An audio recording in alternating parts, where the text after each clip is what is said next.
Hindenburg की report ने गौतम अडानी समेत उनके फैमिली मेंबर्स को कॉर्पोरेट इतिहास का सबसे बड़ा फ्रॉड बताया है। रिपोर्ट ने अडानी ग्रुप द्वारा जोरदार शब्दों की रिस्पॉन्स टिगर शुरू की, जहां उसने हिंडनबर्ग की फाइंडिंग्स को फेक और उसके दावों को मलेशियस बताया। दुनिया के तीसरे सबसे अमीर व्यक्ति की स्थिति में भारी वृद्धि के साथ हिंडनबर्ग की रिपोर्ट में गौतम अडानी को फोर्ब्स की रिच लिस्ट में 7वें नंबर पर नीचे खींच लिया गया है। इस सीरीज क्लेम्स ने तूफान ला दिया जब सेंसेक्स 1000 पॉइंट्स नीचे खुला और मार्केट रेगुलेटर सेबी ने अडानी ग्रुप के खिलाफ जांच बढ़ा दी। फोर्ब्स के अनुसार अडानी की नेट एसेट, जो कभी दुनिया का दूसरा सबसे अमीर व्यक्ति बनने का गौरव रखती थी, अब केवल 96.5 बिलियन डॉलर है। पिछले साल सितंबर में उन्होंने लगभग 150 बिलियन डॉलर की नेटवर्थ के साथ दुनिया के दूसरे सबसे अमीर व्यक्ति बनने के लिए अमेज़न के फाउंडर जेफ बेजोस को पीछे छोड़ दिया। वे कुछ समय के लिए तीसरे स्थान पर रहे और 24 जनवरी को 7वें स्थान पर पहुंच गए, जिस दिन हिंडनबर्ग रिसर्च ने अपनी रिपोर्ट पब्लिश की थी। हिंडनबर्ग रिसर्च LLC न्यूयॉर्क शहर में स्थित नाथन एंडरसन द्वारा फाउंडेड एक्टिविस्ट शॉर्ट सेलिंग पर फोकस करने वाली एक इन्वेस्टमेंट रिसर्च कंपनी है। इसका नाम 1937 के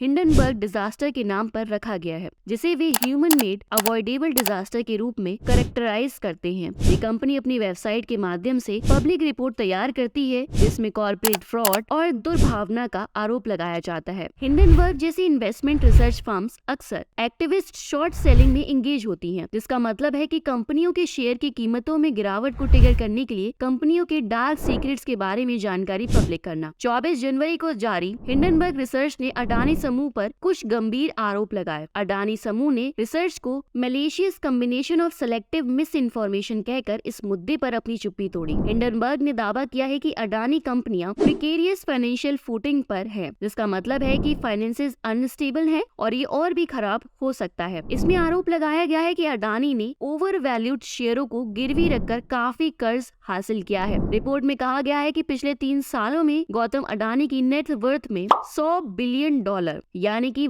8.1 लाख करोड़ रुपए से अधिक की वृद्धि हुई है, जिसका मेन रीजन उनकी 7 लिस्टेड कंपनियों के शेयर की कीमतों में इस पीरियड के दौरान एवरेज 819% की वृद्धि है। हिंडनबर्ग की रिसर्च में कहा गया है कि शेयरों का हाई वैल्यूएशन हेल्दी फाइनेंशियल स्थिति का संकेत नहीं देता है, क्योंकि अडानी ग्रुप की 7 कंपनियों में 85% डाउनसाइड रिस्क है। शेयर की कीमतों में पोटेंशियल लॉस की सबसे खराब स्थिति का अनुमान। इसने कॉर्पोरेट गवर्नेंस स्ट्रक्चर, मॉरिशस जैसे टैक्स हेवन में स्थित ऑफशोर एंटिटीज के साथ लिंक और स्टॉक हेरफेर के बारे में आरोप लगाए। हिंडनबर्ग की रिपोर्ट में कहा गया है कि वे अडानी ग्रुप में शॉर्ट पोजीशन पर हैं। रिसर्च ने अपनी शॉर्ट पोजीशन का खुलासा किया और अडानी ग्रुप पर दशकों से बोल्ड स्टॉक हेरफेर और लेखा धोखाधड़ी योजना में शामिल होने का आरोप लगाया। शॉर्ट पोजीशन तब क्रिएट की जाती है जब कोई ट्रेडर किसी सिक्योरिटी को पहले रीपरचेज करने या बाद में कम कीमत पर कवर करने के इरादे से बेचता है।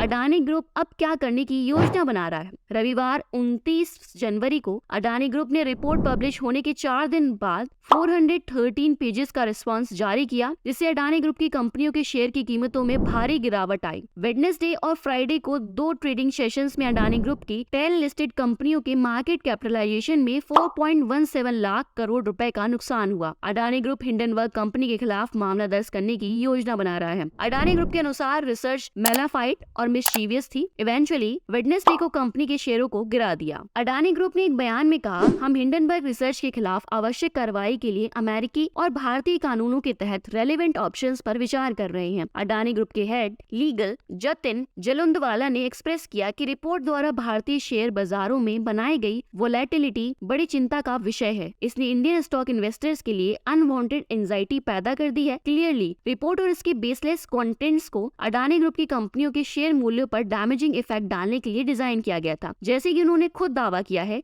कि अडानी के शेयरों में गिरावट से हिंडनबर्ग रिसर्च को फायदा होने की स्थिति में है। एक फॉरेन कंपनी द्वारा इन्वेस्टर कम्युनिटी और जनरल पब्लिक को गुमराह करने के इस जानबूझकर और लापरवाह प्रयास से हम बहुत परेशान हैं। अडानी ग्रुप और उसके नेताओं की गुडविल और रेपुटेशन को कम करते हैं और अडानी एंटरप्राइजेस से FPO को नुकसान पहुंचाते हैं, अडानी ग्रुप ने कहा। हिंडनबर्ग रिसर्च ने अपनी रिपोर्ट में कहा था कि मार्केट रेगुलेटर सेबी ने 1999 और 2005 के बीच अडानी के शेयरों में हेरफेर करने के लिए 70 से ज्यादा एंटिटीज पुलिस की जांच की और उन पर मुकदमा चलाया। अडानी ग्रुप ने हालांकि कहा कि मामले में संबंध में सेबी के समक्ष कोई प्रोसीडिंग नहीं चल रही है और सभी पिछले मामले बंद कर दिए गए हैं। हिंडनबर्ग रिसर्च ने 413 पेज के डॉक्यूमेंट का जवाब दिया और कहा कि अडानी ग्रुप ने पिछले वीक अपनी रिपोर्ट में 88 क्वेश्चंस में से 62 इस स्पेसिफिक आंसर्स नहीं दिए थे। ये मेनली कैटेगरीज में क्वेश्चन को एक साथ ग्रुप करता है और जनरलाइज्ड रिस्पॉन्सेज देता है। हिंडनबर्ग ने कहा अडानी उठाए गए मुद्दों को एड्रेस करने में विफल रहे। उन्होंने ये भी बताया कि अडानी की 413 क्वेश्चन के रिस्पॉन्स में 330 पेजेस के कोर्ट रिकॉर्ड के साथ साथ 53 पेजों के high level financials, general information और इररेलेवेंट कॉर्पोरेट इनिशिएटिव्स की डिटेल शामिल है, जैसे कि ये कैसे महिला एंटरप्रेन्योरशिप और सेफ वेजिटेबल्स का प्रोडक्शन करता है। हिंडनबर्ग ने दावा किया कि अडानी के रिस्पॉन्स ने अपनी फाइंडिंग्स की काफी हद तक पुष्टि की थी